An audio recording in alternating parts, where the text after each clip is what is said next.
नमस्कार, आप देख रहे हैं GBN 24 न्यूज। आपके साथ मैं हूं राशि। आइए खबरों की शुरुआत करें।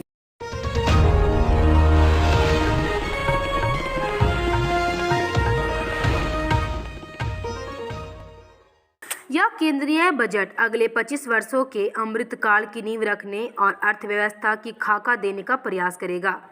यह बजट सबके हित को ख्याल में रखकर तैयार किया गया है। उक्त बातें भाजपा विधायक बाबूलाल मरांडी ने प्रेस वार्ता कर की है। उन्होंने यह बजट को देश की अर्थव्यवस्था को मजबूत करने की दृष्टिकोण से बनाया है। यानी बजट अगर आप देखें तो चारों तरफ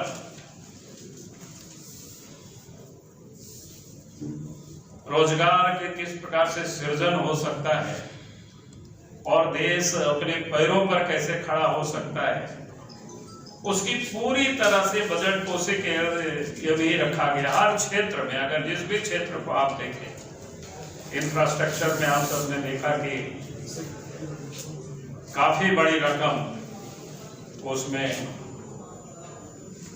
डाला है। 7.5 लाख करोड़ कोई थोड़ी मोड़ी रकम नहीं होता है। और उसमें भी नेशनल हाईवे के लिए जहाँ 25,000 किलोमीटर सड़कें बनेगी, ये सारी चीजें आप सब उसको देखेंगे। अभी किसी पत्रकार पूछ रहे थे भाई झारखंड के लिए क्या दिया, तो मैं इतना ही कहूंगा कि जहाँ 1 लाख करोड़ रुपया का प्रावधान किए हैं, राज्यों को ही मदद करेंगे। तो जिस राज्य की सरकार जितनी तेजी से काम करेगी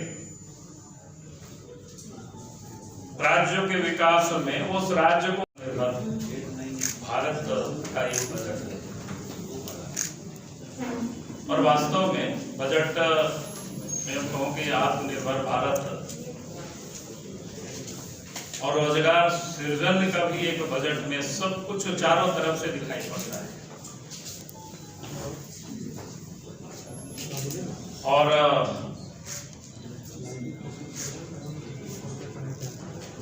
अगर आप देखें तो सबसे जो देश के लिए महत्वपूर्ण क्षेत्र है डिफेंस का है, उसमें भी जो अपने पैरों पर देश को कैसे खड़ा होना है, उन्होंने साफ कुछ और भी इंगित किया। इंगित ही नहीं किया है, बल्कि उन्होंने दिखाया है कि भाई गरीब को किस प्रकार से उद्योग को प्रमोट करें और स्टार्टअप और घरेलू उद्योग उसको प्रोत्साहित करने के लिए, और शिक्षा के क्षेत्र में भी जो यदि हमें विशेष बल देना। फिर आप सबने देखा ही कि एजुकेशन में जिस प्रकार से इस कोरोना काल में जो वर्चुअल या क्या कहते हैं उसको ऑनलाइन जो चला है, उस पर भी बजट में बिल्कुल फोकस किया गया कि वास्तव में मैं समझता हूँ आज गरीब से जो गरीब बच्चे भी होते हैं जो अच्छे स्कूलों में दाखिला नहीं ले पाते, मैं समझता हूं कि ये जो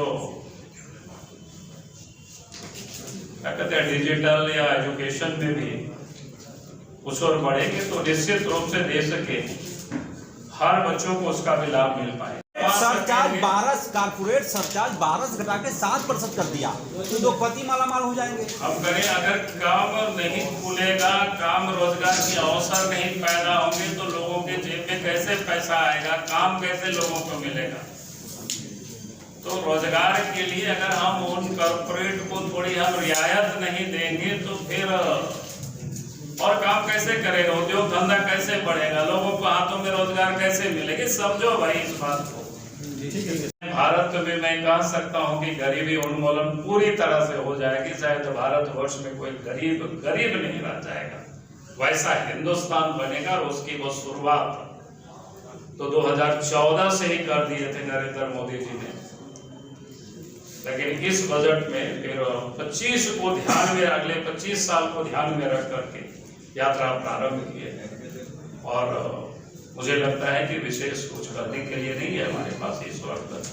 बहुत बहुत इस बुलेटिन में फिलहाल के लिए इतना ही। अपडेट्स के लिए आप बने रहिए हमारे साथ। नमस्कार।